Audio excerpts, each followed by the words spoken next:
So, I was reffing for the BCJJF, I was reffing at the Pacific Northwest Open, although I guess this being Canada, we'd be in the Southwest, seeing as this is in Vancouver, which is southwestern Canada, but whatever. These are the purple belt lightweights, I believe. The fellow in white was from a club I think called Goblin Jiu-Jitsu, which is on the island, I think. I don't know. Anyway, they square off. You can see the fellow in white bending over, holding onto his lapel for some reason, maybe trying to stop him from getting a grip there. The fellow in black squares up with him, gets a good grip, and from here I wasn't really sure if anyone was going to pull guard because they're standing quite erect. Now they're bent over here, and he tries a single leg.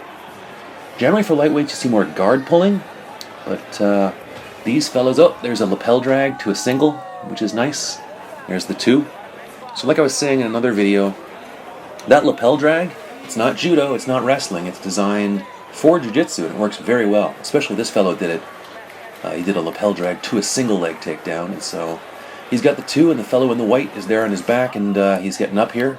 It's a wise move, and the guy does the lapel drag a second time, because sometimes that can be the least expected thing, you know?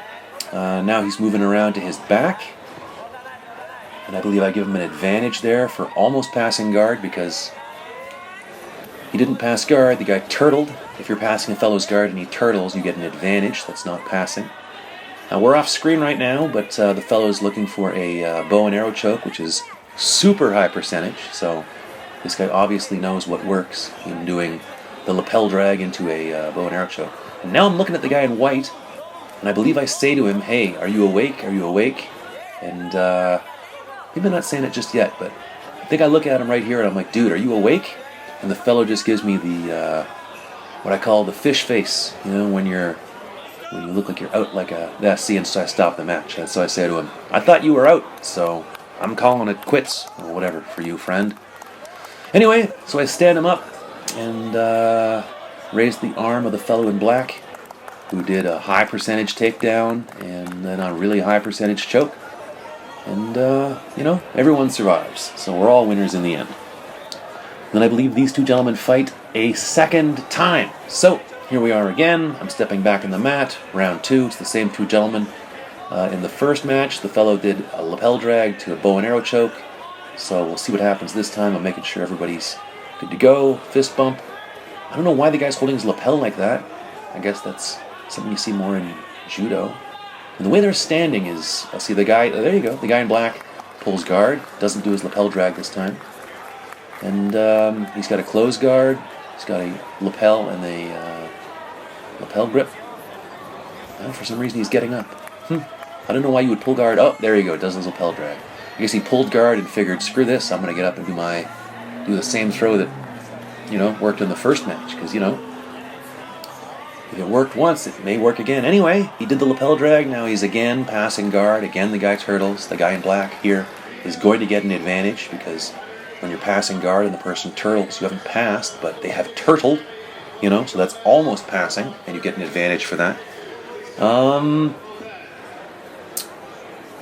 Once again, I am keeping a close eye on what is occurring here. The fellow in black is looking for knee on belly, and I'm giving him an advantage. He's looking for a back take. Here he has triangled his legs. And to get your four for a back take, you can't have a leg triangle. You cannot have your feet crossed. You need to have the feet on the guy's inner thighs. That's just the way that BCJJF rules are designed. And here I gave him an advantage, I believe, for almost taking the back. And here I'm giving him 4 for successfully getting the mat. And now I'm moving them back to the middle of the mat. It's ironic that with a body triangle you only get an advantage if you don't put in the hooks. But like I said, BCJJF rules, you need to put your feet, you know, not crossed. You need to put the feet on the inner thighs to score the 4. He only body triangled, so then he went to mount, so he only gets an advantage for taking the back. I already gave him the 4 for mount, and now he's looking for maybe a cross choke? I'm not sure what exactly. There you go. He's looking for some kind of choke. And the fellow in white is doing a whole bunch of nothing.